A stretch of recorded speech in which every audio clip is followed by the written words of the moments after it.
nítorí ẹni bí ọkàn mi, nítorí ẹni bí ọkàn mi, nítorí ẹni bí ọkàn mi, nítorí ẹni tí mo bímọ fún tó ń ṣẹ̀tọ́ ajá náà o, mo gbẹ́jẹ̀ wá sórí íńtánẹ́ẹ̀tì náà o, ajá ó dẹ̀ tó àárín yẹn ṣe tó ń ṣẹ̀tọ́ lórí ọmọ tí mo bí fún, nítorí pé ó ti wá wà nínú àwọn ládéládé, nítorí pé ó ti jẹ ọba ìlú kan, nítorí pé mi ì dẹ̀ fẹ́ kí wọ́n drag orúkọ ẹ̀ wá sínú mud, nítorí pé mi ò fẹ́ kí ṣìṣe kó bá àwọn èèyàn kan, nítorí pé mo fẹ́ kí ìlú yẹn kó ní ìtẹ̀síwájú níbi tó jẹ ọba sí, nítorí pé èmi gan olórí ni mo jẹ́ báyìí.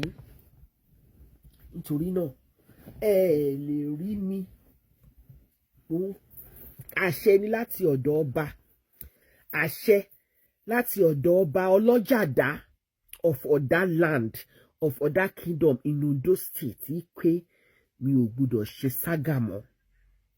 Mo lè wà ní platform àwọn tó ń ṣe sága o, kí n máa wò wọ́n, kí n kọ́mẹ̀ntì o, ṣùgbọ́n èmi gangan mi ì gbọdọ̀ drag èèyàn kankan. Ní tí ẹ máa rí mi lórí ìkànnì òun ni educational progress of the community tí ẹni bí ọkàn mi Daddy Jemima tó jọba lé lórí, àti àwọn empowerment kínkìnkín, àwọn nǹkan kéékèèké tí wọ́n ń ṣe.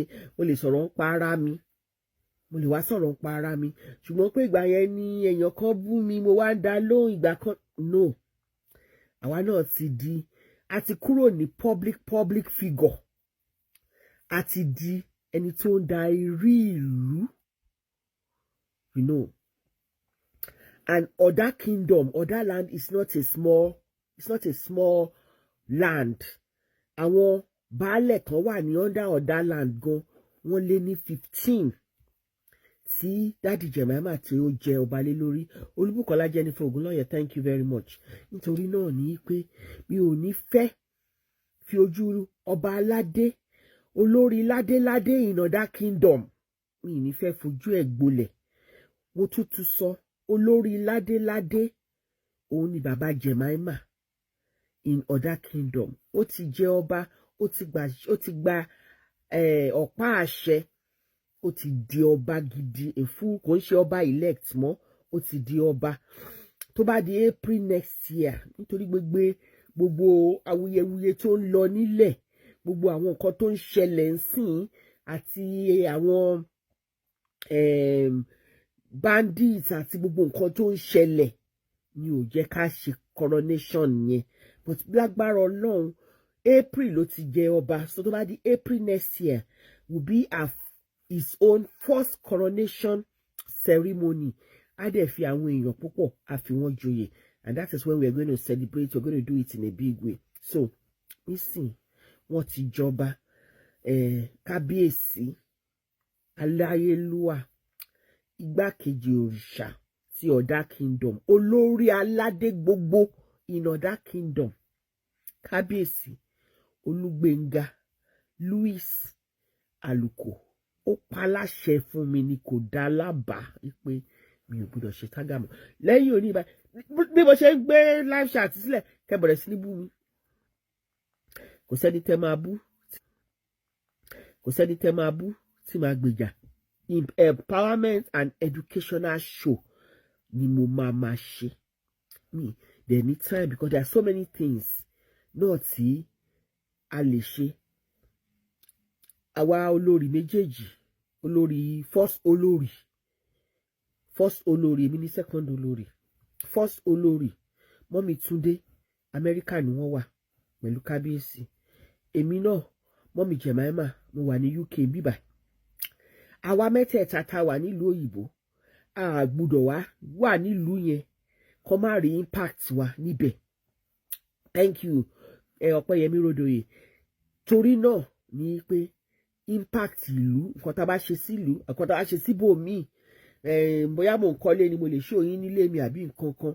Tí àwọn oníságà tó bá wá comment, ìyìn ìdáhùn lóhùn, bẹ́ẹ̀ bú mi, bẹ́ẹ̀ gbé mi ṣépè, bẹ́ẹ̀ ṣe orí elépè lè pé lọ. Bẹ́ẹ̀ gbé mi ṣépè, bẹ́ẹ̀ ṣàdúrà, àdúrà tẹ́ ń ṣe náà orí yín ló ń lọ. so mo dúpẹ́ fún ibi tí Ọlọ́run náà mi lọ́wọ́ dé nínú saga àti fracas tí mo ṣe.